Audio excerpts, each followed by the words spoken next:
Hello বন্ধুরা, আমরা তো সবসময় পনিরটাকে একটু মিষ্টি মিষ্টি করে বানাই।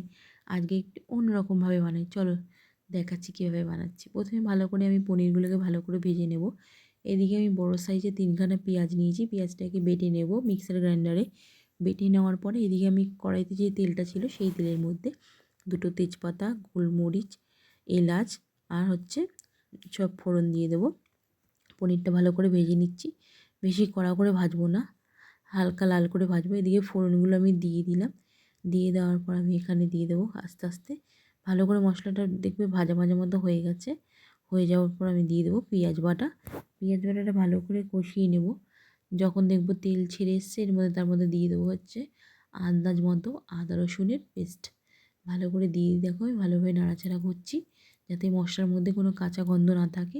গ্যাসটাকে একদম সিম করে অনেকক্ষণ ধরে কষিয়ে নেব। ভালোভাবে কষানোর পরে তোমরা দেখতেই পাচ্ছ কালারটা অনেকটা চেঞ্জ হয়ে গেছে। আমি এর মধ্যে সামান্য পরিমাণ চিনি অ্যাড করব। চিনিটা দেখাতে আমি ভুলে গেছি। সামান্য পরিমাণ চিনি অ্যাড করার পর আমি এখানে দিয়ে দিচ্ছি 1 বাটি মতো সস। আন্দাজ মতো সস দিয়ে দিলাম। এদিকে দিয়ে দিচ্ছি নুন, হলুদ, লঙ্কার গুঁড়ো দিয়ে ভালো করে মশলাটাকে আমি কষাবো।